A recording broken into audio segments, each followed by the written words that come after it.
Israel doesn't have a right to exist, let alone to defend itself. The Jews, however, have a right to live in Jerusalem. This is my belief as a Muslim. The Jews have a right to live there and a protected status there. But they don't have. Israel doesn't have a right to exist, let alone a right to defend itself. So you believe that if God was to say something now, and your rabbis were to say something else, just say it on, you would follow the rabbis.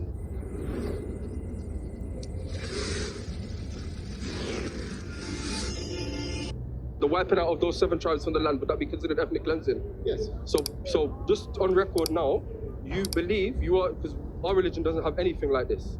Absolutely anything like this. No matter how much people pay billions and billions by the media to make Muslims look bad, we have nothing like this. Killing babies. Hang on. Allow my point. Just say it on camera now that your religion allows for genocide and ethnic cleansing, yes. And you're the only religion that I'm aware of that has that as a tenet of faith from your 613 laws. No, it's not tenet of faith. It's one of your 613 laws. One of the laws. Yes.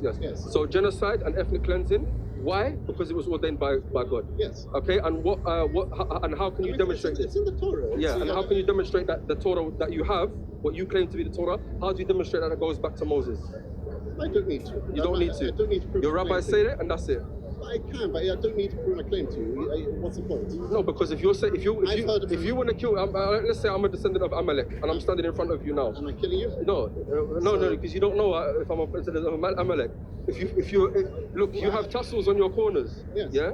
So you stick to the 613 laws. Yes. If I said I'm a descendant of Amalek and I was able to demonstrate it, what would be upon you to do to me? Also, not necessarily. Don't go and say it's metaphoric. It's literal. No, it's literal. Literal. I don't say it's metaphoric. Yes, it's literal. You wipe out the seed of Amalek and you erase his memory. It is literal. Yes. However, there are a lot of caveats within it, so it has to be. It's generally most scholars accept that is in the land of Israel when the Jews have the power, when there's a Jewish king. Yes. Which we don't have at the moment. So for a single Jewish person, it actually wouldn't matter. However, yes, that is one of the laws of the Torah. You don't have to go to Rambam. That's fine. And to smash the baby's head against the rock as well. No, that is not a commandment. That was given to Joshua, though. No, that was actually what's also in Psalms. King David says. Yeah. Yes. To smash the baby's head against the rock and not feel no mercy. No, vengeance is a great thing. When people, on the baby. When someone rises against the people of God, yes, we have to take vengeance. And smash the baby, smash their babies. Yeah, smash their babies. Can you see any parallel with what's happening in Gaza today and the commandments that you have? No. You don't see that these same laws are being invoked. No. You don't see that? No. Amalek, we will destroy Amalek. Netanyahu said this himself. Yes. This is the language that's been fed to the idea of soldiers. Yes, it is. Don't lie. This is you told me earlier. Google it. I'm letting you Google it now. Yeah, but don't say don't lie. I don't lie. But maybe you're misinformed. I'm not misinformed. Maybe I think you are, because I've seen it clearly. You have informed. Generals. You have people claiming that listen, this is Amalek. We're gonna wipe them out. Netanyahu himself says this. Maybe. What do you mean maybe? No, everybody's seen this except for you, and you're telling me that that you're correct. I'm not saying anything. What you're doing is like you have to do. You're not allowing me to finish. Go on. That's what you're saying. Yeah, go on. No. Now you're being rude, mocking me. Go on. Now let you finish. Go on. What Netanyahu did say, yes, he invoked the biblical verse. You should wipe out the. And who's mentioning that biblical verse? Wipe out the seed of Amalek. And he applied it to who? Hang on, you're not Go on. Arguably, you could say which I think it was he meant was Hamas. However, that's a policy. That is just a rhetoric in a speech. This is the rhetoric. This is the same thing that George Bush said, we're going to go on a crusade to Iraq. This is the language that the people are using that's in the back of their minds when they're fighting. So this is the language, whether you say policy or not policy, this is all semantics. This is all semantics. The enemies of the Jewish people. I mean, I said that before. Listen, what do you mean enemies of the Jewish people? I said that before. The Jews lived in Palestine way before the Zionists entered. How can you say that the Jews are the enemies when the Jewish golden age was under the Muslims? The Jews flourished under Islam. I said that before.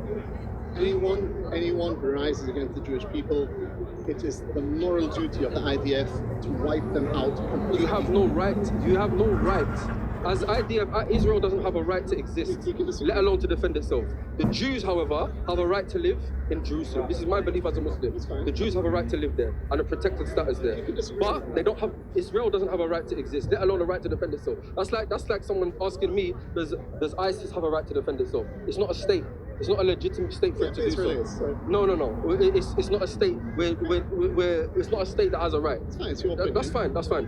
When you enter a land and you hold the positions that you have as a rabbinic Torah observant Jew, and you live side by side with people believing that you can take their wealth. I mean, there's something you keep pretending. You talk about rabbinic.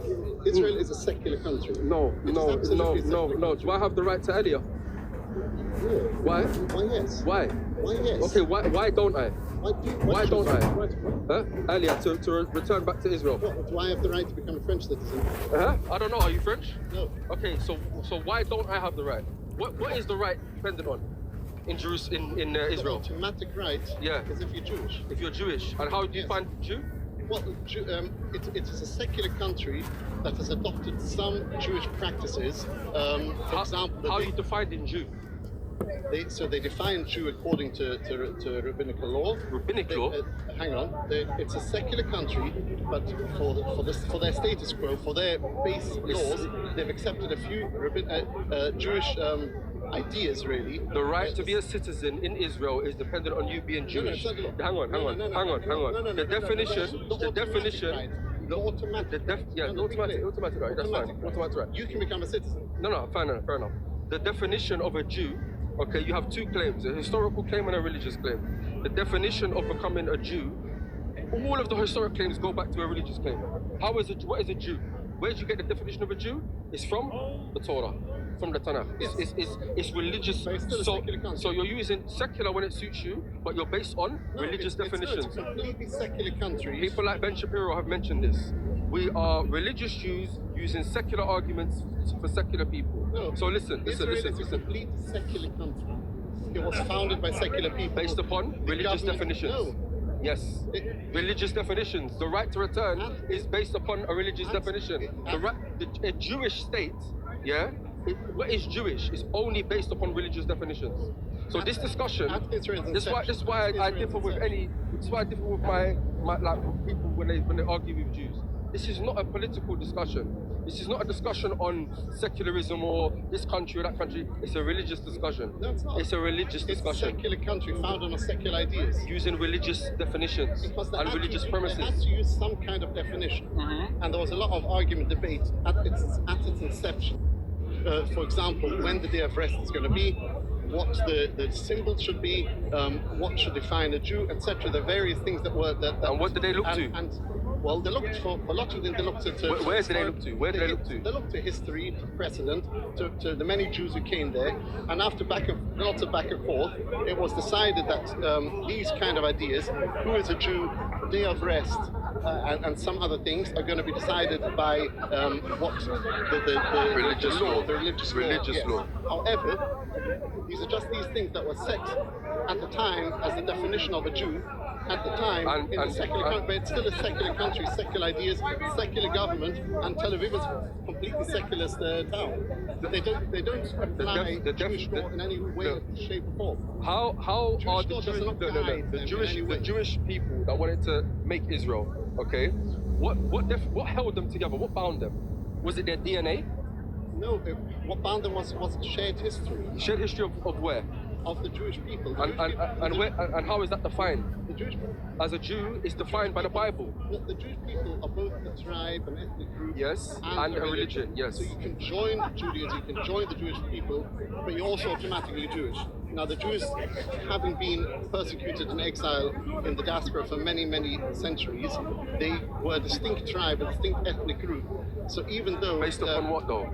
Well, actually at that point, for the vast majority of the founders of Israel, just based on their ethnicity, just based on their tribe. Well, how was the tribe defined? No, they were defined by the non-Jews. They're defined as belonging, as having been born from this group.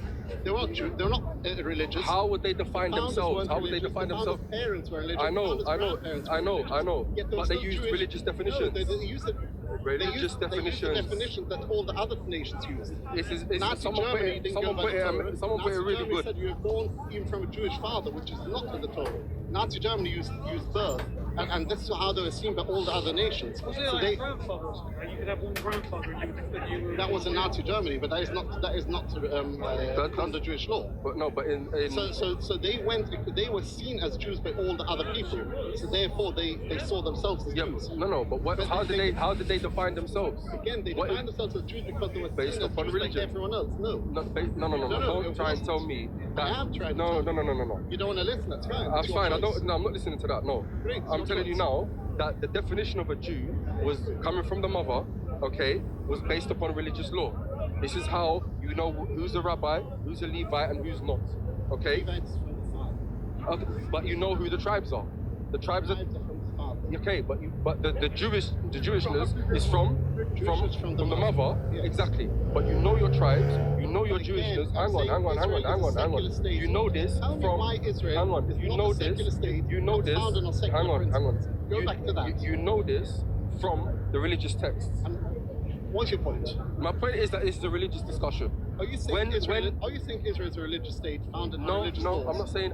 On religious principles. I'm saying that there are religious principles underpinning it. Yes, absolutely. When we see Netanyahu himself taking lessons and advice from the Lubavitcher as his main guide before he was in the UN, we know that this is a religious motivation. This is religious motivation. When he quotes Amalek, which is found in the Bible, knowing the 613 laws, one of them is to. When he quotes a biblical verse, hang on. Israel is founded No, I never said that. I never said that. I said it's underpinning it. I said it's underpinning it. Not even not underpinning it. I'm saying it's not even underpinning guided it. by it. I'm saying it's underpinning it. Israel's not guided by religious laws in any shape or form. Listen, you admitted earlier that it is secular. When it's secular, but it has a religious. They use religious definitions. There's some religious flavour. There's historical Jewish flavour. That was more about history. No, but this is what underpins it. No, it doesn't. It is, and I'm explaining why. I mean, it's like saying that Christian values underpin the British values, but Britain is a secular country. Why that land? Why Israel had that land when they've been offered Uganda and they've been offered? Why that land? Yeah, why that land? Because it was a Jewish homeland for 1,300 years, a Jewish kingdom. Where does it say that? We have it. History says it. The history, and when you go back to the history is self-defined by religious text. Hang on. That's fine. But we know now that when they've done DNA studies, the Palestinian Arab Muslim shares more in common with the Mizrahi Jew than the Ashkenazi Jew.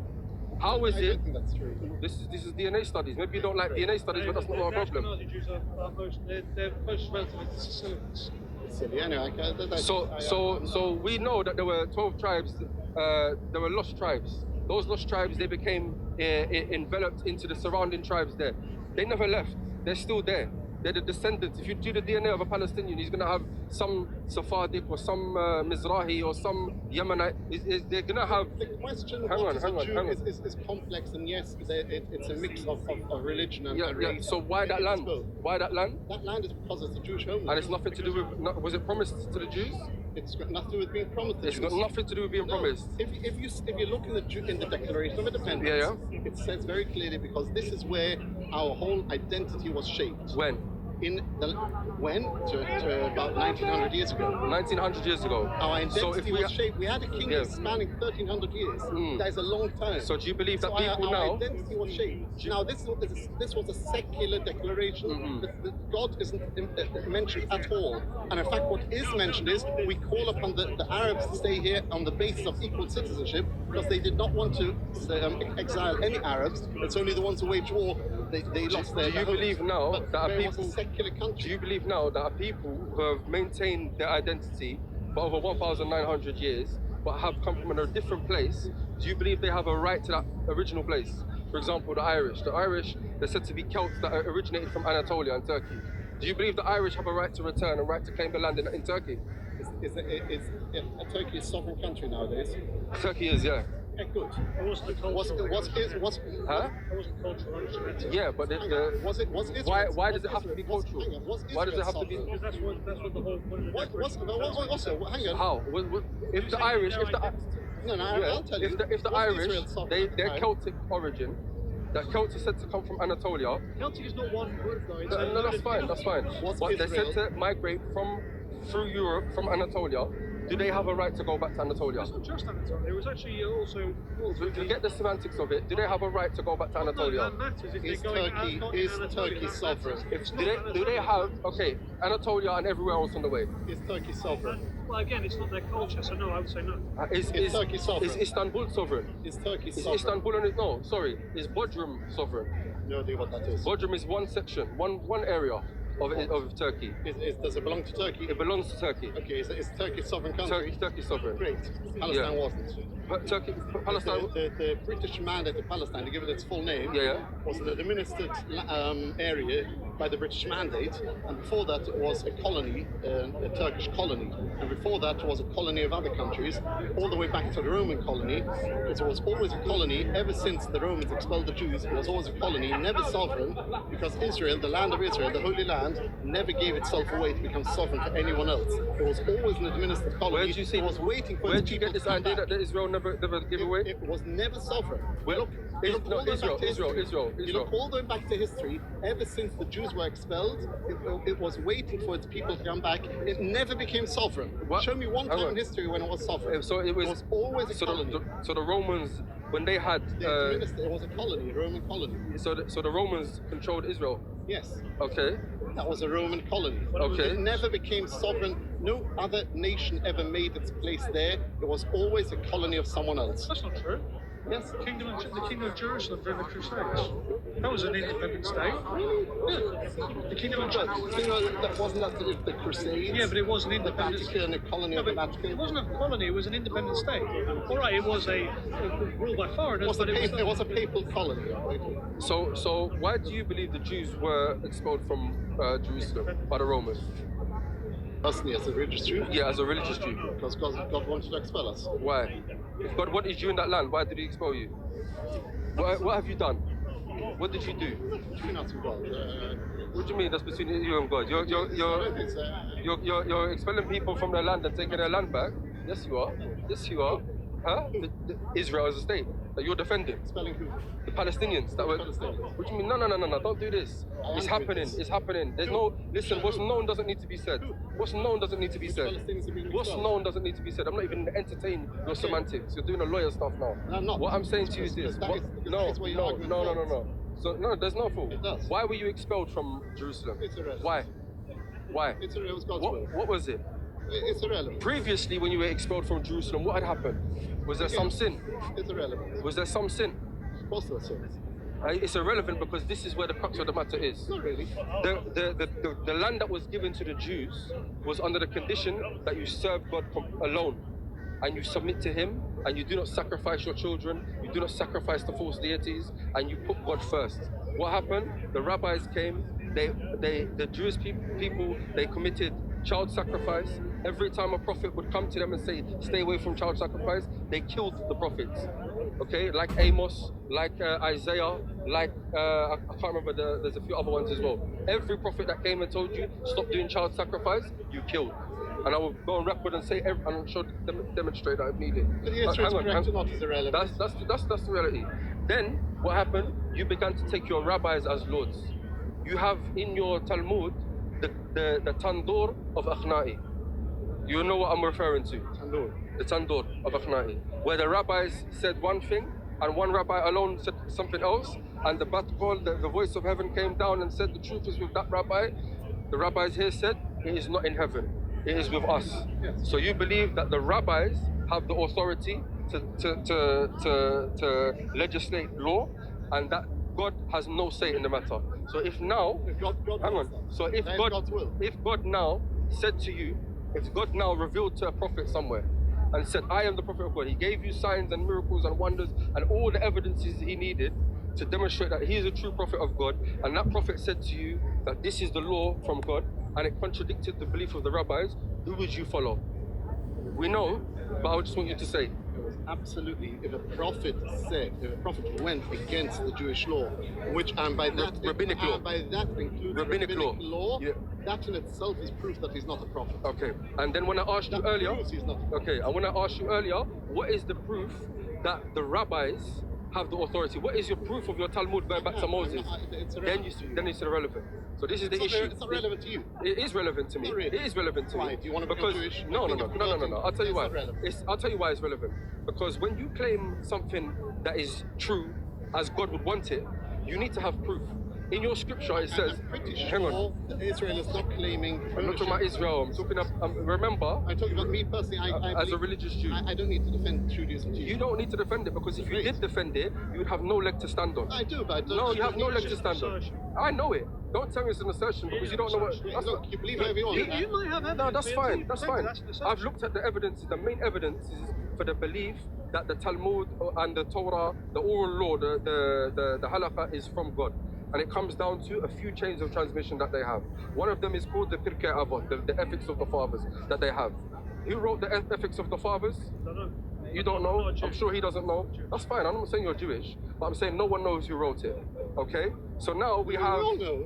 Who wrote it? We all know. Who wrote it? I dare you to say who wrote it. I'm not interested. Educate me. Educate me. Not interested. There you go. There's nobody knows who wrote We this. all know. Nobody. Who We all wrote know. It's very clear. What are you talking about? Ethics of the Fathers. Ethics of the Fathers is was just, written by who? Ethics of the Fathers is one tractate of the Mishnah. Written by who?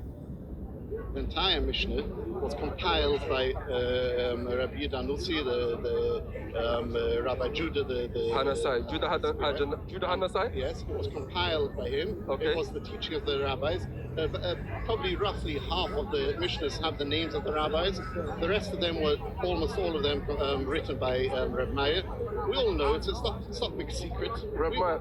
Okay. We all know who wrote them. So when who wrote, who compiled it. I mean, no, you don't know. When is the earliest copy of the Talmud then?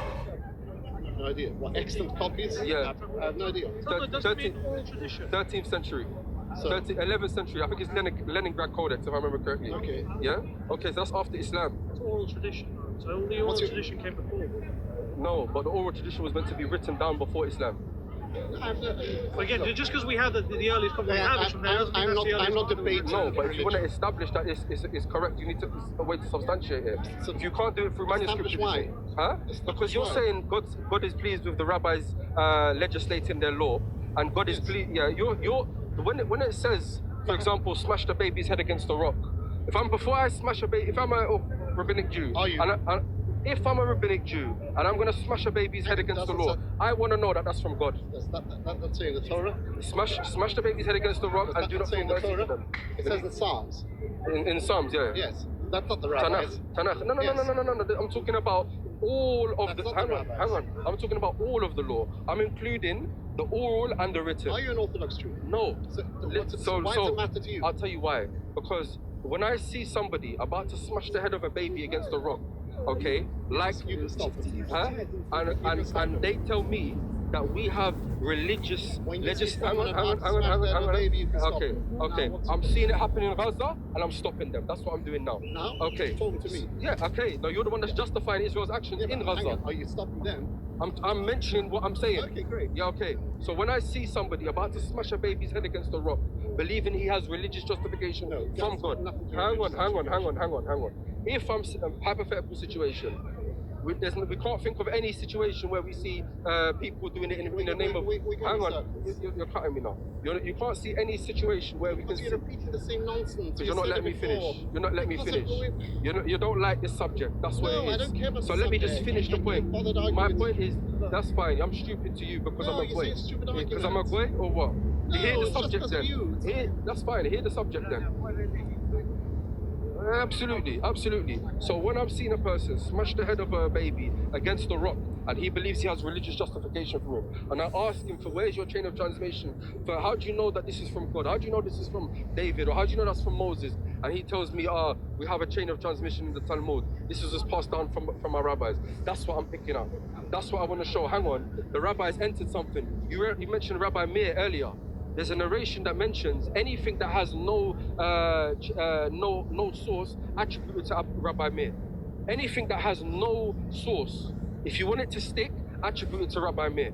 So when you said, yeah, we know Rabbi Hanasai, he's the one who compiled this, and we know Rabbi Meir, he's one of the main. Why Rabbi Meir? You mentioned Rabbi Meir. Why? Because any statement that you find is from the Stamaim. You know the Stamaim?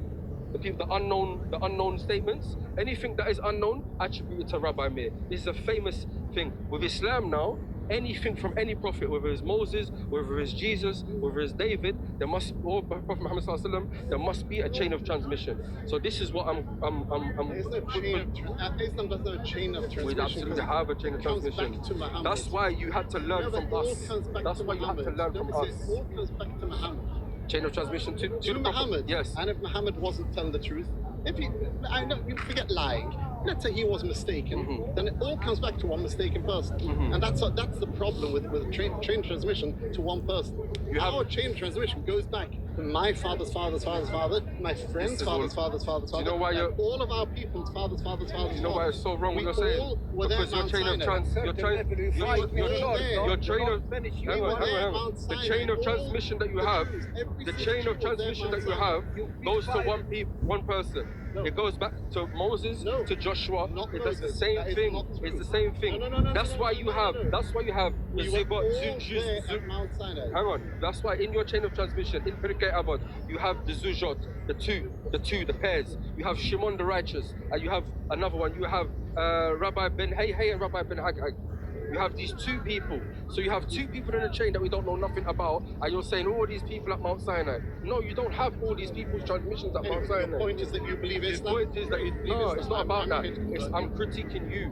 Exactly what Allah mentioned in the Quran. You've taken the rabbis and monks as priests and lords besides Allah. So you believe that if God was to say something now, and your rabbis were to say something else, just say it on camera, you would follow the rabbis. Just say it as they did in the Talmud of Akhnai. No, you believe in the Talmud. I can say my own statements.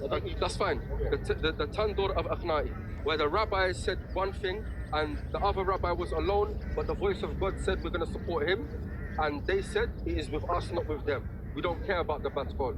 And what did Elijah, allegedly, the prophet Elijah met a rabbi later on, and what did he say?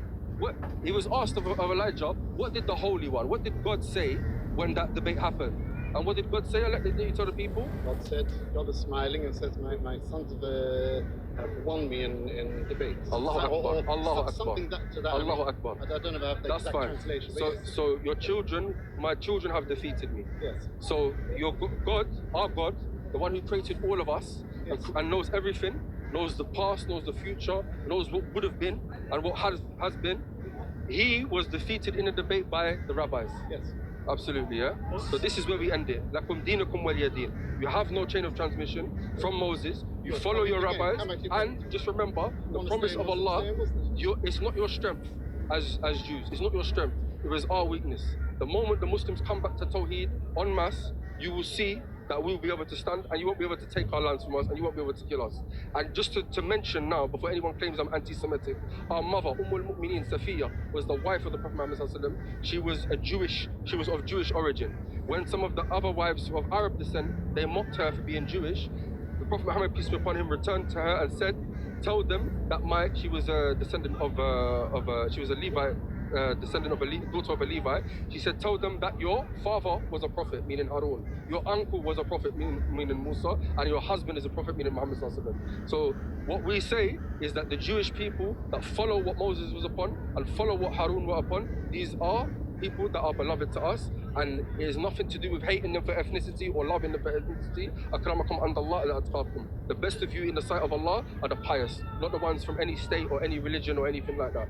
So lakum dinakum waliya din. But just know that the promise of Allah will come to pass, and it is our weakness, not due to your strength. Allahu Akbar. God is